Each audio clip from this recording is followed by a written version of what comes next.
While Africa's blue economy, spanning over 13 million square kilometers of exclusive economic zones, 47,000 kilometers of coastline and vast inland water bodies, holds immense promise for sustainable development. Food security, job creation, renewable energy, marine transport, trade, tourism, and climate resilience. Yet, the region faces significant challenges, including overfishing, marine pollution, climate change, and limited investment. Well, joining me now to have this conversation is Engineer Dr. Eferebo Sylvanus, who is the National Chairman of the Nigerian Institute of Marine Engineers and Naval Architects in Nigeria. Good to have you join us today. Now, we'll swing into the conversation right quickly. So, how do you, or what measures are being taken to ensure that Nigeria's blue economy is developed in a way that prioritizes sustainability and preserves marine ecosystems?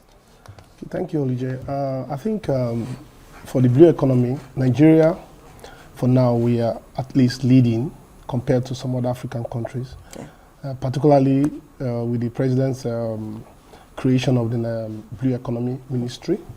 So it's still a baby ministry, but stakeholders are meeting. A lot of engagements are going on to ensure that we chart a roadmap for the development and sustainability, particularly at this point in time that we're talking about energy transition, putting everything into perspectives. Yeah. Very important. So then what are the most, promising opportunities for investment and job creation in the blue economy then? Yeah, the blue economy is very, promising because Nigeria alone has about 853 kilometers of coastline, 10,000 kilometers of about inland waters. So these are all opportunities, right? Going from human capital development, from smart solutions,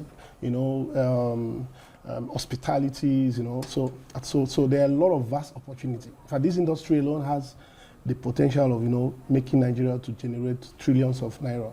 Yeah. And the job creation too. Right. So one of the things that comes to mind also is regulation. So what are the regulatory reforms that are being, implemented to support the growth of the blue economy?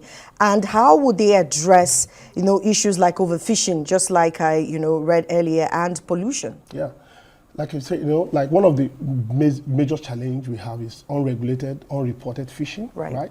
But in terms of regulation, we have a lot of regulations, regulatory agencies, but one of the critical problems we've been facing is synergy between all these regulatory agencies, right? So it's going to be part of the roadmap, because how are these regulatory agencies going to come together and form a comprehensive, regulatory pathway, right? So that we don't have an overlapping regulatory responsibilities between different regulatory agencies, right?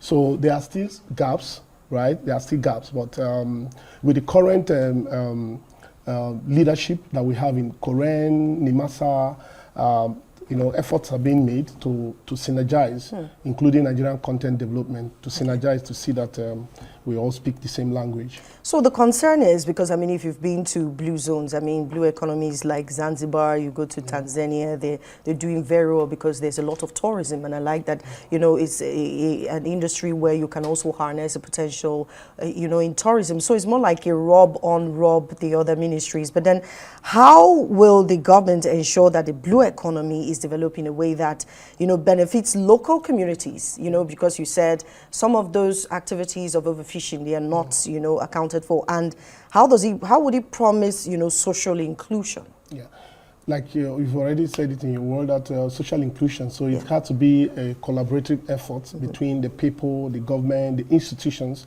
and the industry itself. So I think it's the government taking deliberate steps to ensuring that we have a clear roadmap.